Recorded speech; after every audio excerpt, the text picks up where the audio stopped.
रबारी ही में हेर है, गाँव में गाय है, तो वो तो गाय बनकर यहाँ आएगा। तो यहाँ 2 लाख हो जाएं, 5 लाख हो जाएं, 10 लाख हो जाएं या उससे अधिक हो जाएं, वो संख्या मैं और आप नहीं नाप सकते, क्योंकि एक ज्वार जो है वो फट चुका है। हमारे समाज के अग्रिम पंक्ति के नेतागण, वो सारे लोग यहाँ आएंगे, वो बैठकर एक प्रस्ताव लेंगे। जोधपुर के रावण के चबूतरा मैदान में देवासी समाज कल महाकुंभ करने जा रहा है। जिस जगह मैं अभी खड़ा हूँ, रावण के चबूतरा में खड़ा हूँ, जो रावण का चबूतरा जोधपुर में है। यहाँ पर कल देवासी समाज के लोग आज के हितों को लेकर वार्तालाप करेंगे। फिलहाल मैं आपको यहाँ रावण के चबूतरा में आज का महाकुंभ होने जा रहा है, उसकी तैयारियों के बारे में बताऊं तो यहाँ पर 3 बड़े बड़े डोम लगाए गए हैं और डोम के अंदर बैठने के लिए चेयरें भी लगाई गई है और हवा के लिए पंखे भी लगाए गए। और समाज के लोगों ने क्या कुछ कहा, देखिए। शुभ, धन्यवाद सर, आपकी बधाई हम स्वीकार करते हैं शहर, और आपने ये कष्ट किया, आप पधारे इस समाज को कवरेज के लिए, इसके लिए हम सब समाज की तरफ से आभारी हैं आपके। और जैसे आपने कहा कि इतिहास के आज़ाद होने के बाद, दरअसल मामला ये है साहब कि ये हंसिए का समाज है। ये वो समाज है जो भीड़ों में रहा, जंगलों में रहा, चंबल के डेरों में रहा, मालवे रहा, छत्तीसगढ़ रहा, उड़ीसा रहा। इस देश को जब जब आवश्यकता पड़ी, ऐसा कहा जाता है कि युधिष्ठिर ने जब एक समय युद्ध के लिए हार मान ली, तो उसने पीछे रबारी योद्धा खड़ा हुआ, उसने कहा कि इतने समय में आपको मैं वहां पहुंचा दूंगा। तब जाकर युधिष्ठिर ने युद्ध जीता और वो उसको पदवी दी गई कि रबारी जो है वो पागी कहलाएगा। उसके बाद जब भारत पाकिस्तान का युद्ध हुआ, तो थराद से जो पाकिस्तान का सटा हुआ बॉर्डर है, जब सैम मोनकसा जो है वो बहुत ही विकट परिस्थिति में, तो उस वक्त एक रबारी रणछोड़ भाई पागी ने कहा कि चलिए मैं आपको मार्ग बताता हूं कि हमारी सेना सुबह तक पाकिस्तान में कैसे चढ़ाई करेगी और हम लोग कैसे पाकिस्तान में कब्जा करेंगे। तो हम उस जाति के लोग हैं जो जंगलों के जानकार है, भीड़ों के जानकार है।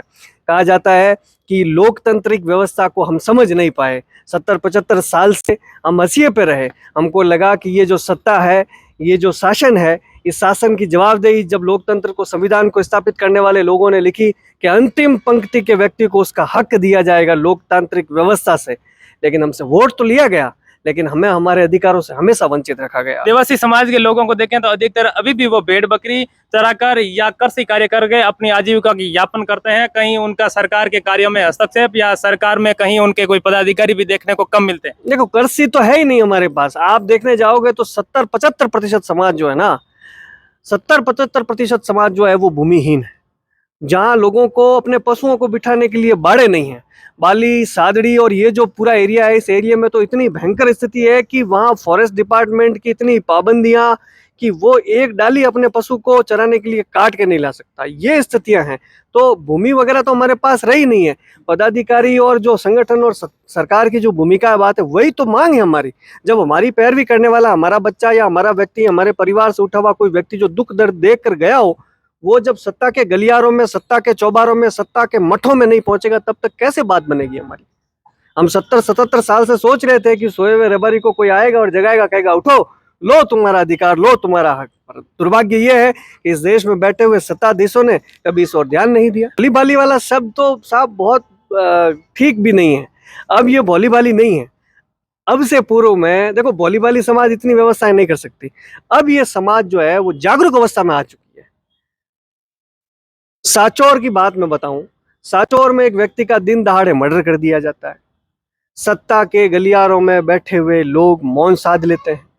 हजारों जगह जहां छत्तीसगढ़, मालवे में लोग जो पशु चराने के लिए जाते हैं, उनको दिन दहाड़े उनकी महिलाओं के साथ, उनके बच्चों के साथ, बुजुर्गों के साथ लूटपाट होती है।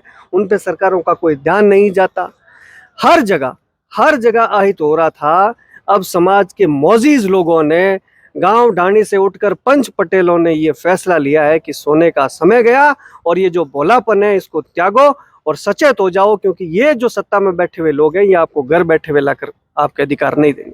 कल यहाँ कार्यक्रम आयोजित होने जा रहा है देवासी महाकुंभ का, उसका नाम भी दिया गया है। किस तरह से यहाँ व्यवस्थाओं का इंतजाम किया गया और कितने लोग अनुमान से समाज के यहाँ एकत्रित होंगे? देखिए, ऐसा है कि भाव जो होता है ना साहब, इमोशंस जो होते हैं, उनको कई पैरामीटर से नहीं नापा जा सकता। तो यहाँ 2 लाख हो जाएं, 5 लाख हो जाएं, 10 लाख हो जाएं या उससे अधिक हो जाएं, वो संख्या मैं और आप नहीं नाप सकते, क्योंकि एक ज्वार जो है वो फट चुका है।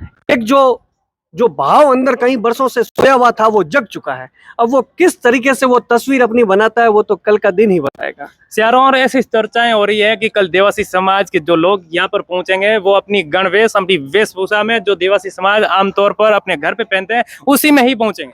देखिए, सांस्कृतिक दृष्टिकोण से इस देश की सभ्यता की सबसे बड़े संभाग अगर कोई है तो वो देवासी हैं, जिन्होंने 70 साल बाद, और ये आधुनिकीकरण जो पश्चिमी सभ्यताएं चारों ओर फैली हुई है, उस दौर में भी अपने आप को, अपनी मूल संस्कृति को और अपने संस्कारों को जीवित रखने का काम अगर किसी जाति विशेष ने या किसी वर्ग विशेष ने किया तो वो रबारियों ने किया।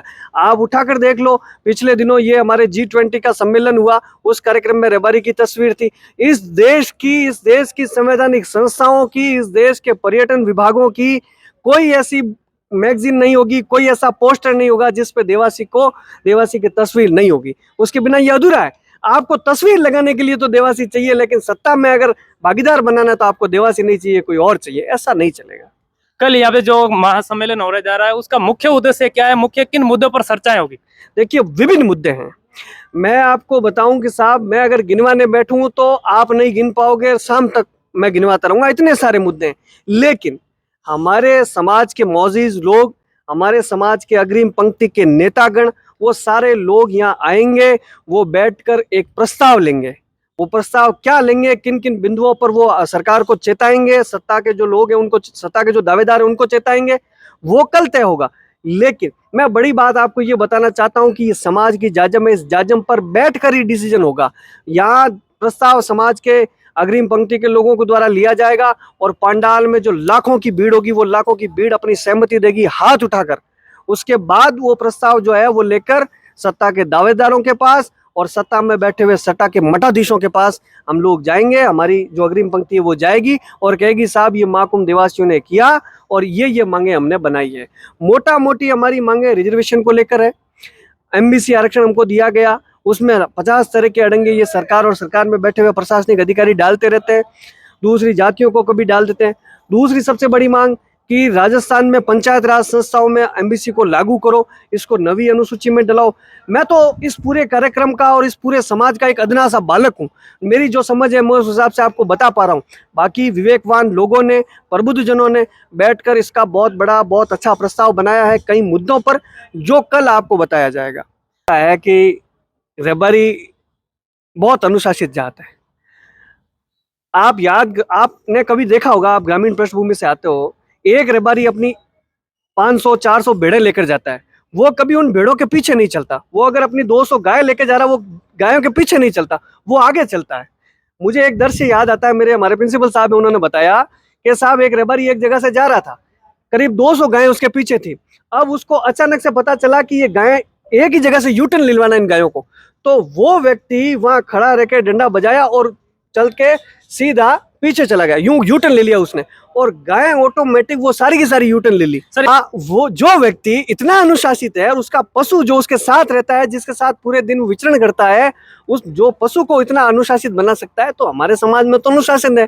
हमारे कार्यकर्ता सारे लोग लगे रहेंगे पानी के लिए, उनको कोई असुविधा नहीं हो इसके लिए लगे रहेंगे। लेकिन अनुशासन और वो सारी चीजें तो हमारे खून में है, हमारे ब्लड में है, वो समस्या ही नहीं है सर। DRM आए थे जोधपुर में, 5-6 बरस मेरी मुलाकात हुई, तो मुझसे पूछा कि तुम कौन जात के हो, यूपी साइड के थे। तो मैंने कहा साहब मैं रबारी हूँ।